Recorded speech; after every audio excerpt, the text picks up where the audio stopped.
Previously on Skivins. No, they're there then. Right, what I want you to do is turn around. Stand there, just turn around because I'm going to get the back drop in, yeah? Ah, shit. Guys, I f***ed up. No. I dropped my reel on the friggin' sand and it's completely kiboshed.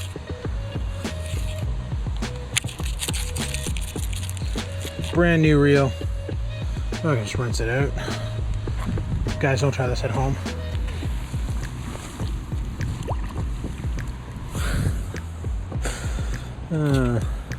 Hey, brand new. Sort of. Can you take this apart?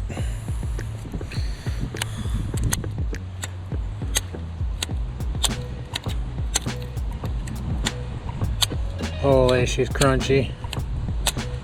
Brand new reel and I already frigged it up. Yo guys, what's good, what's happening, and what's going on? As you saw in yesterday's video, that Tatula reel, she's really crunchy. Which Tatula? The one that I removed from the rod. And you saw in the video why, because last year, the one last cast video, when I went down on, when was that? Had to have been in October, maybe the end of September. Somewhere, yeah, it was the end of September. I went down to go fishing with Bloke. Fishing was really tough, and finally catching a fish, I put my rod down on the ground, and it was face down in the sand, which completely filled this thing with sand. I went to go and reel it, and it was crunch, crunch, crunch, crunch, crunch, and it's still a little crunchy because I haven't maintained it since then. So what we're gonna do today is I'm gonna go ahead.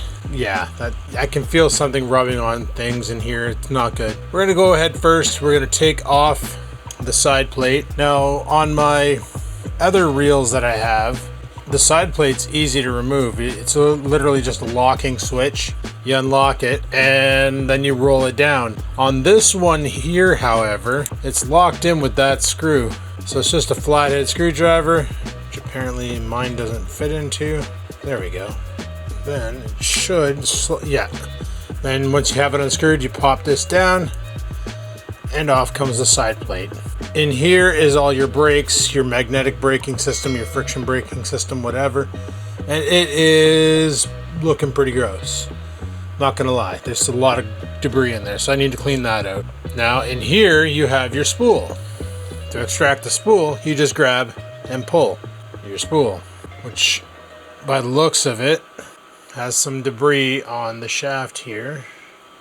So I'll have to clean that off. See, now you can really hear it. That doesn't sound right. So I'm gonna try dripping some oil into that spinning part.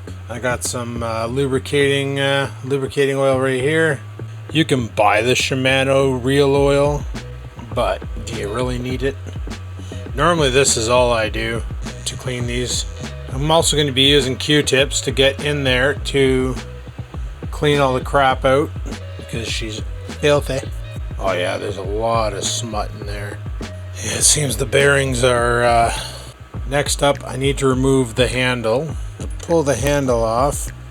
On these Tatulas, there's a small screw right there. When you take that off, is that a flathead too? I thought this was a Phillips head, but it's not. Alright, that screw is out. And then this plate here should pop right off. There we go. And that's the plate that sits over top of the reel.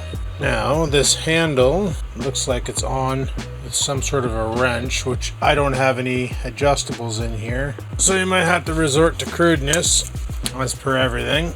Did I watch a tutorial on how to do this? Nope. I'm going off of based on what I've done to my previous reels in the past, but I've never quite dropped one in sand and tried to recover it. All I can tell you is the reel was casting really bad last night. It felt like there was a lot of resistance in the spool. I don't know if it's because of the bearings. I don't know if it's because of a dirty brake. I pretty much had the brake backed right out, and it wasn't until I got past 5 that it started going right. So it might just be the brake that needs cleaning. But I figure if we're going to tear it down, let's give it a complete tear down, clean it up, and then put it back together. Hopefully it still works. The screws on this thing are so freaking small. Okay, I think I do have to take the handle off. Oh, maybe? Yeah, I'm gonna have to take the handle off. Shit. I just took off the spool tensioner and might be able to squeeze some oil down. There's a little hole in there, and I might be able to squeeze some oil down. Not sure if that will get where I want it to, but this bait caster is a lot different than the other ones that I've worked on. Mind you, the other ones were not really that expensive, but the handle definitely does have to come off. There is no ifs, ands, or buts about it. The handle has to come off. So I guess we're gonna go ahead and pull the handle. And just to figure out how, I'm wondering if it's threaded counter. So instead of lefty-loosey, it's righty-loosey. But there's like a nut covering the handle, and it's not very easy to remove. I need like a ratchet or something, I guess. An impact. Should I use an impact on a bait caster? Turns out my GoPro wrench fits it perfectly. Alrighty guys, so that's a lefty-loosey, righty-tighty. It's backing itself out, so I'm thinking there's a spring underneath this assembly. So I'm going to take the handle off first, and it's got a square bit on the bottom here. Put that on my desk, take off the drag, the star drag, and there is a screw right there. As you can see, it's filthy in there, so that needs cleaning. Your spring, there's like a square bolt here, or nut, sorry, and that should pop right out. It's well lubricated. The fact that there was dirt underneath the star drag, that kind of disturbs me. There's a bushing in here, like a washer, so I'll put that on top of there. Then there's a cover, which covers the bearing, and it doesn't look dirty. And then we pretty much exposed the entire shaft, which has a good amount of oil on it, which is good. And now we should theoretically be able to pop the side plate right off. So there you go, side plate is off. And there's the inner workings of the reel. I don't want to tilt it too far horizontal because there's springs and stuff in here. I just want to examine it just to get an idea as to what's grinding. I'm going to start applying some grease to it. You know, it doesn't look too dirty on the inside here, so we're probably okay there. So I'm wondering if it's just the braking system that took on too much debris.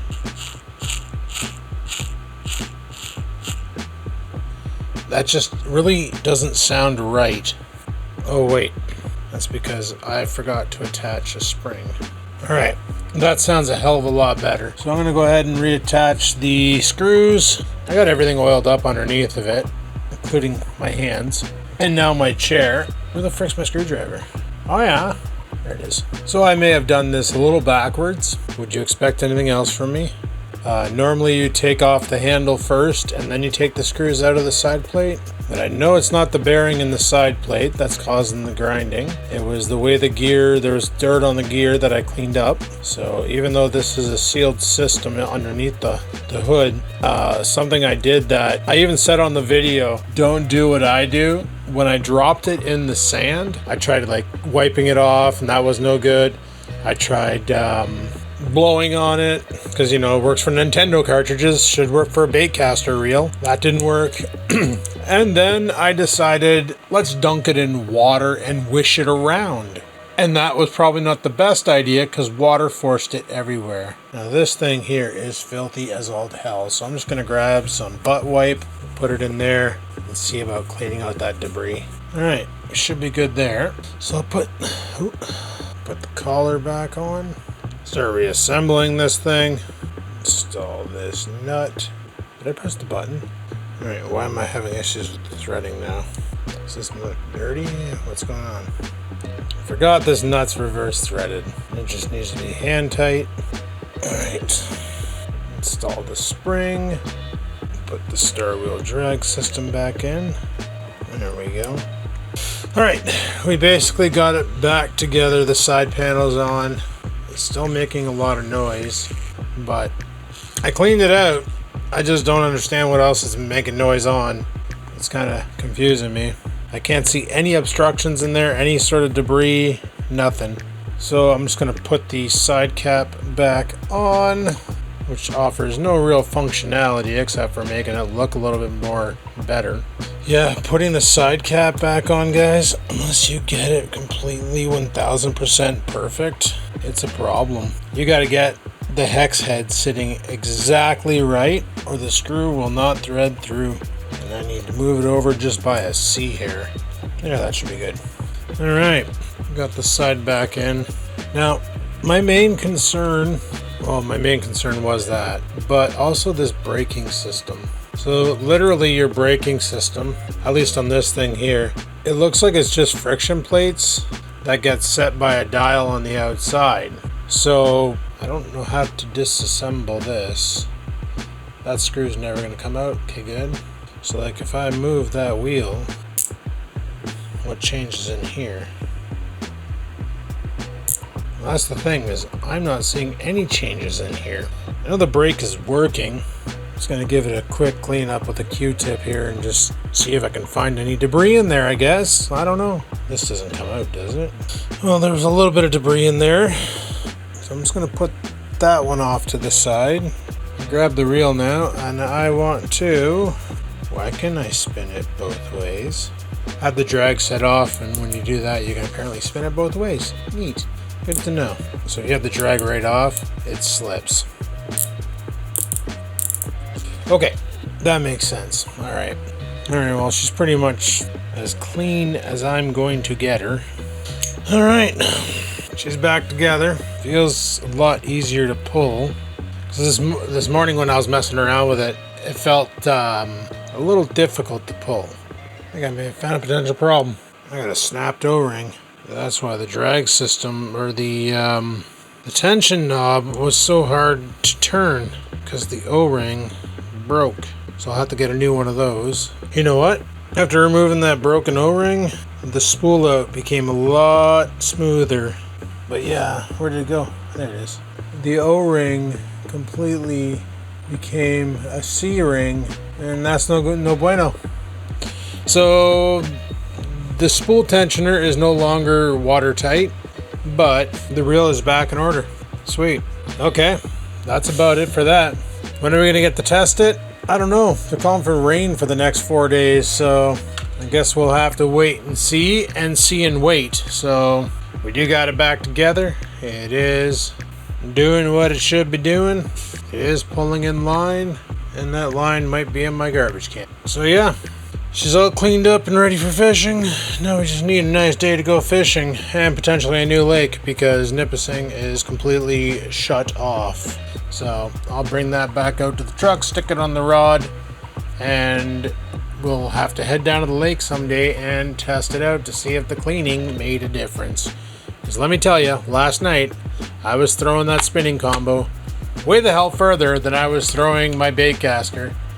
That's always been a thing, that I can chuck a bait caster farther than I can chuck a spinning combo. Bit of an issue with me. Anyway, thanks for watching. Hopefully you enjoyed. If you did, click that like button. Any questions, comments, concerns, down below they go. Maybe next I'll take apart that broken Dollarama reel, and we'll see why it's built shitty. Until next time, guys, live it to win it, and peace the frig out.